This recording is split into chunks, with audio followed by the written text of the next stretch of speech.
Yeah. Hey. Shipped from the shores of Cape Coast, Nigeria, Sierra Leone, Senegal, black gold they were hauling. 400 years it was hard then. Kept striving to be free from Marcus Du Bois. Can't forget Kwame. For reparations they did pray. To unite in their honor we do say, Yanko, Yanko, Africa. Yanko, Yanko, Africa. Yanko, Yanko, Africa. Yanko, Yanko, Africa.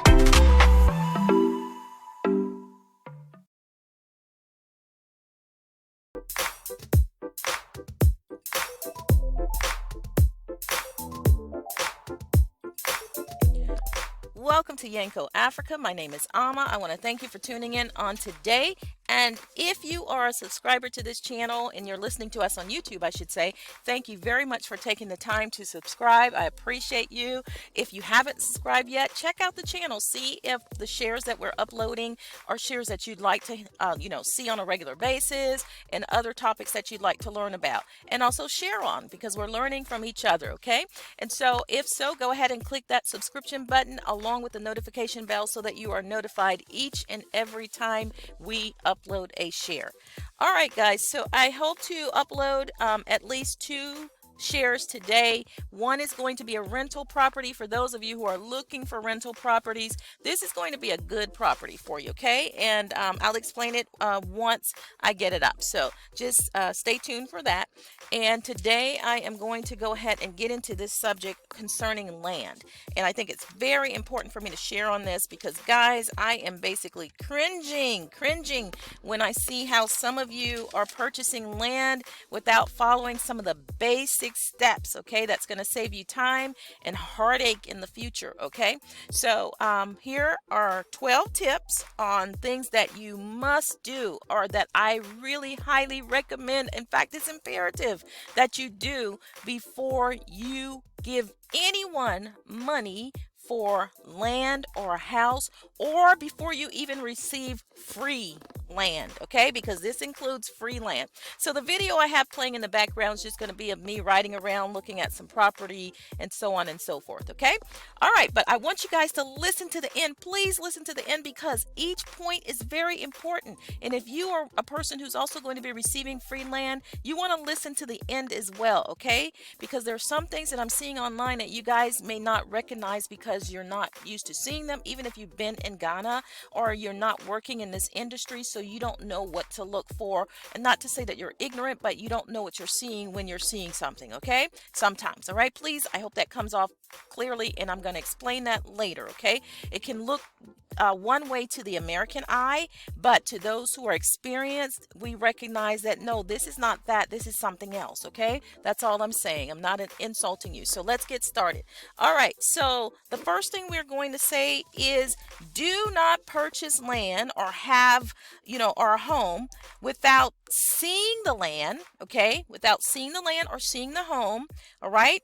And if it's not possible for you to see the land or the home, and you have a trusted person or a trusted agent, tried, true, and trusted, highly recommended person that can go out there, have them take video footage of the land, okay, in the dry and in the rain. Do not purchase land. So my number one is do not purchase land without seeing it, and without seeing it after a heavy rain, okay, maybe 1 or 2 heavy rains, or without seeing it in the rainy season, okay?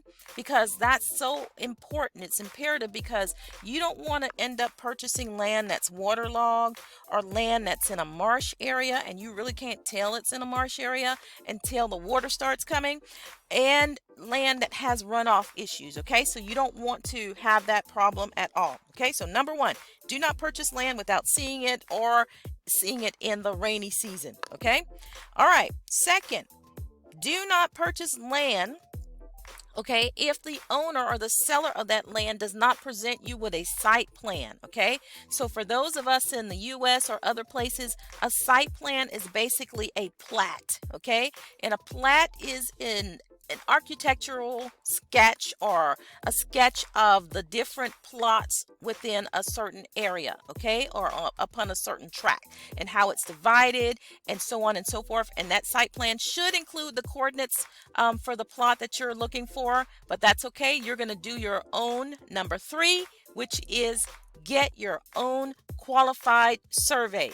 Do not just go out there and measure land. Make sure you have a qualified surveyor who is going to survey the land for you.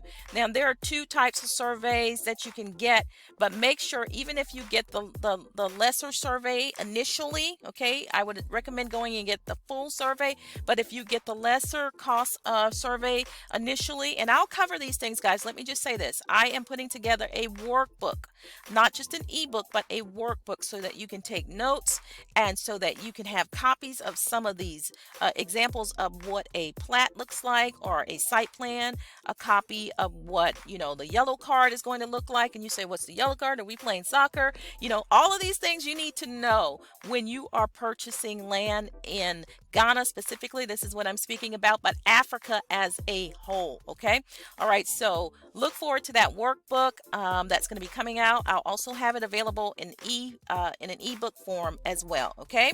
And it's going to go into much more detail. But please, guys, do not number 3, do not purchase land without a qualified survey being done. Okay, so number 1, again, make sure that you see the land during the rainy season.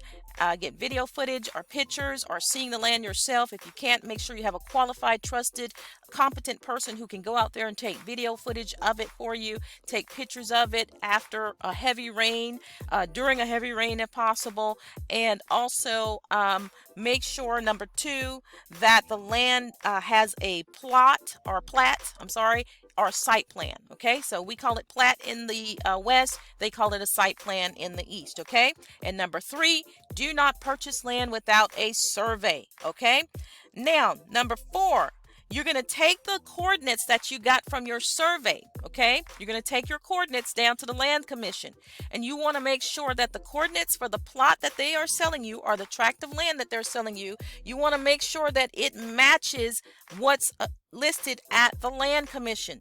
That the land that you are supposed to be buying is actually the land that's registered at the Land Commission, and it matches the coordinates that your surveyor provided. Okay, and so once you go down to the Land Commission, they're going to tell you what they have, and then you guys get back together. Hopefully it will match perfectly. If not, you work it out with your surveyor and the seller, and you guys make sure that the survey matches exactly what's being sold to you. Okay, all right, so that's number 4. Make sure you go down to the Lands Commission.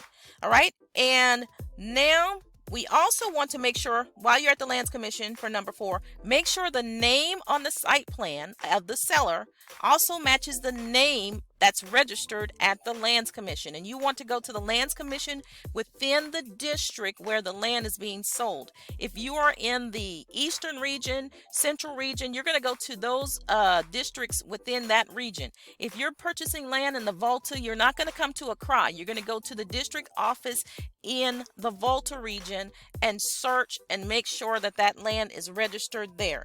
Now, if the land is not registered, I'm not going to go into it into this book, into this video, but I will have, I would suggest either leaving it alone, or if you know that the person is the owner, say you're getting it from a chief and it's not registered, then you need to do some other things. I will not recommend them, but I will tell you things that need to be done if the land is not properly registered, and things that you would require from the seller before you purchase the land. Okay, so things that you would need to take back to that seller and tell them that they need to take care of before you purchase that land from them. Okay, all right, so that is number 4. Make sure that you do a thorough search and make sure everything is covered at the Lands Commission, the names match, and make sure it's registered. If it's not registered and the coordinates don't match and so on and so forth, get back with the seller and tell them what they need to do to make this land something that you could purchase. All right, do not release any money until that's done. Number 5, speak with people in the community about the land. All right, have there been any any land disputes? Have there been any fights out there on the property? Have there been any problems in the area with the person, even if not for that particular plot, but for other land that they have sold? Okay, do you know of any other issues with that person concerning land that they have sold in the past? Okay, all right. Number 6, does the area have problems with land guards? Okay, do you even know what a land guard is? We'll be covering that in the workbook and also available in ebook form. But you need to know about land guards. Land guards are basically the mob of land, okay? Land mobsters, okay? People who come and demand money from you for you to be on your land that you've already paid for, okay? You need to find out about land guards. Is that area prone to land guards? What you need to do, okay? And what you need to avoid, all right? Number 7 is, okay, do not buy land if there are any chieftaincy disputes. Are there any arguments over who is the chief? They do exist in Ghana. And in Africa as a whole. There are disputes right now. I know of certain areas right now where there's at least 6 or 7 chiefs, okay, claiming to be the paramount chief. All right, so you need to know who is the paramount chief of that area. And a paramount chief is in, like, for example, in the U.S., you can live in a county, right? And the county, within that county, there are different cities, and the cities all have, different mayors over each city, okay? But the head of the county, whoever's the head of that county, or whoever's the governor of that state, okay, would be like the paramount person, like the paramount chief, okay? So each city, each town has their leaders, but then there's a paramount chief over the entire district. So you need to know that there aren't any chief disputes going on, especially concerning land, especially concerning large tracts of land, because you don't want to buy, large tracts of land, or, have any issues come back where the paramount chief says that the other chief did not have permission to sell this land to you. So if you have the permission of the district chief, make sure you talk to them about the paramount chief. Find out, what role they play. Talk to other people in that area, because it may vary based on district. You may be good just dealing with the local chief, or you may need to find out more from the paramount chief, okay? All right, number 8, okay? Do not buy. Listen up, you people who are getting free land. Do not buy or receive. And all of these points go for free land as well, okay? Do not buy glamousy, and I may be saying it wrong, okay? Incorrect. All right? Glamousy, land, whatever, okay? Now, I told you guys I watch a lot of videos concerning lands, all right? And I cringe. I cringe when I see people getting so-called free land. That is glamousy land, right? Oh gosh. Anyway, the people who are presenting it to you, and those of you who don't recognize what you're looking at. Okay, you see a bulldozer on a piece of land and you think, oh, they're doing some work. Yeah, they're doing some work. Somebody's building a house there. Look at that bulldozer. No, that's land that has been mined, okay, whether illegally or legally, and they have basically dug up the soil, and now they're trying to sell you the land or give it to you for free, okay? Now, much of this land has been damaged. Much of the water has been damaged, all right, due to the mining that has been carried out, and there is a lot of illegal mining. That's why Ghana is really, putting their foot down on illegal mining. I think they should even, tighten up on some of the legal mining, okay? And so a lot of the waterways have been damaged, okay? You're looking at water, but the locals don't even drink the water, okay? So does that mean that I can't take this land? Does it mean that this land cannot be developed? Absolutely not. I would suggest that you first speak with an environmental specialist, have an environmental survey done of that area. Find out if the water is good. Find out if I build my land on here, is the foundation going to be sure? What do I need to do to shore up this land so that I won't have any foundational problems, so that I won't have any other, problems with any kind of toxic, anything in the ground, okay, that maybe run off into that area. Am I going to have runoff issues? Am I going to have flooding issues? All of these things need to be assessed, okay? So it doesn't mean that this land is totally undevelopable, if that's a word, okay, that you can't develop it, but you need to do your research and invest some money into someone actually doing an environmental survey of that area. I think that we can come over and, offer communities that, hey, we will come over and we will restore this land to be used, but we don't want to pay anything for this land. We don't want to give you anything other than our registration fees that we can handle on our own as well. Okay, we can handle our fees once we know what the process is. That's why you need to get this guide. That's why you need to watch the free videos. If you don't want to pay money to me, you don't have to. This information is out there. Okay, but if I'm going to put it together in a package so you can turn to it and reference it and have examples of it and just A through Z on things, then that's going to cost. It's going to take time and it's going to cost. It's worth investing in. But if you don't want to do that, the information is out there. The websites are out there for the government. The videos that I've listed on this channel, go and watch them concerning land. It's out there. Okay, I'm just trying to make it easier for you so you can have it at your fingertips. Okay. All right, so make sure that you're not buying land that has been ruined through mining, and try to avoid mining altogether, okay? If you can. There are lots of business opportunities. We don't have to go and destroy the earth, okay?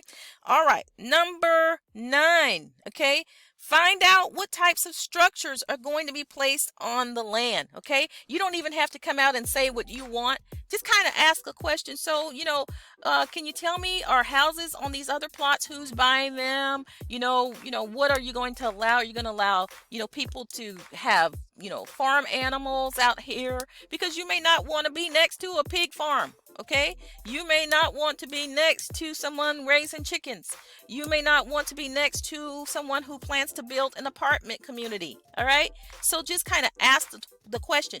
Don't ask specifically, okay, what you don't want. Don't state that specifically. See what the owner and the seller says about the land, what their idea, what their vision is, who they want to sell this to, what they would like to see out here, okay, because it's their property. They're giving people the freedom to buy and build, but ask them what their vision is. What would they like to see out here, okay? And then you can get into the specifics, and say that, I would prefer not to be next to this. So if you know that someone has a plan to build this, can you find me a plot that's not in that particular section? Okay. Find out, about plans for this area. Are they building, airports? Are they putting up a whole bunch of phone towers and all these other things? You need to find out what's going on and what the future, may be for that particular area or that land. Okay. So that was number 9. Number 10. Make sure after everything's done, there's a lot of other things going on, but I'm just trying to summarize things for you. Number 10, make sure the deed is signed by the seller in the correct place, all right, before releasing any money, because you're going to take that down. The deed is called the indenture, okay? Make sure that it's signed. The indenture is signed by the seller in the correct place along with their witnesses and your witnesses. Video record the process if at all possible. I would suggest video recording it, okay? And so make sure you have your witnesses as well, because you're going to need witnesses. Then you take that down to the Lands Commission and the process begins, because we haven't really even begun the process yet. That's when you have to make sure you go through certain steps and get your yellow card and all these other things, okay? All right, it takes time and effort. All right. And so because this is this process is not simple, honey, we cannot navigate Africa alone. And I'm going to get into that. All right. So that brings me to number 11. Do not try to navigate Africa on your own. You need a friend. You need a trusted friend. You need someone who knows what they're doing, or knows someone who knows what they're doing, because your trusted friend may not be skilled in this area. Your trusted friend may not even own land, but they have your back. They speak the language. They know what people are saying. I'm watching some of you, and people are conducting entire conversations in languages you don't understand, and you're relying only on your agent. Now listen, I recommend, in my next recommendation, which is going to be the next step, we'll get into agents. But listen, you need someone beside your agent. You need a trusted friend. You need to hire someone, if you have to, who's going to be there for you. Someone who is going to be someone that's going to tell you what's going on. They're not going to take any kickbacks. Someone that you can trust on. Someone who's going to record that conversation. Y'all can go back and listen and see what people are saying. You need to have a friend who can help you navigate Africa in every area, not just in land. Okay? Listen, when I first went to the continent 17 years ago, this year will be 17 years ago, I dealt with a lot of agents who would tell me, I can't get this, I can't get that, I can't get this. I knew I could get it. They would tell me I couldn't get short term. I said, I will get short term, okay? I don't need this place for this long. I will get a short term, okay? And so I got what I wanted, right? But it took me doing a lot of trekking, a lot of walking on my own, because they pretty much gave up. They did. And once I found what I needed, I would come back to them. All right. I didn't try to seal the deal on my own. Said, okay, I found a place. I got an owner who has this. I think I can get it for less. I need you. Okay. And they would come and they would negotiate, and then they would work out other things, and then they would spot things that maybe I didn't see, or things I didn't even know. Okay. All right. And so listen. You need a trusted friend. All right. So, which brings me to the next. On top of your trusted friend, number 12, you need a registered agent. I don't care what anyone says about their bad experience with agents. I've been working with agents. I guarantee you that most of the people making the complaints, I've been working with agents longer than they have. I know more registered agents than they do. Okay. When they have been working with agents for 17 years, I've seen the good, bad, and the ugly. Okay. All right. And I'm not trying to, say, I've been doing this much longer, so I know more. No, I'm telling you about what I have experienced. Okay. Not just length of time, but searching relationships. Okay. And those that I have a good relationship with happen to be registered agents, or grew up to be registered agents. Okay. And so I know what I'm talking about, guys. And I'm telling you this because it's going to help you and it's going to save you time. All right. And I deal with registered agents. Okay. That's what I do. All right. And so these are my 12 points. I will also, like I said, be back later with a video for rentals for those of you who are looking to rent and then getting into buying land. And I'll be sharing that with you. It's a good deal on a house. It really is a good deal, a good price. Okay. But today I want you guys to really listen to this. If you do not want to invest in the workbook that I'll be presenting, that's fine. Go back and listen to the videos that I already have listed under land and home buying. It's straight from the Lands Commission. Everything I'm sharing with you is straight from the Lands Commission, and you can listen to it, you can make notes, and you can save your ebook and workbook money. But if you want to have it at the fingertips and have it easily accessible, have examples of the paperwork there, then I would suggest investing in that, and that's going to be coming within the next couple of weeks, okay? Or maybe a little longer. All right, I'm still working on the website. I have people who are qualified to do it because there are some technical things that I do not know what to do. All right, so and I'm taking too long to get it done. All right, and so we're almost done, but I'm not going to release that version of it until it is complete. The old version is still up, but I thank you guys for your patience. I thank you for your support. Share the channel. I need to get things going here, guys, so that I can have more time to, bring you the type of videos that you want. Okay, so y'all bless you. I love you in sincerity and truth. Have a wonderful day. Shalom.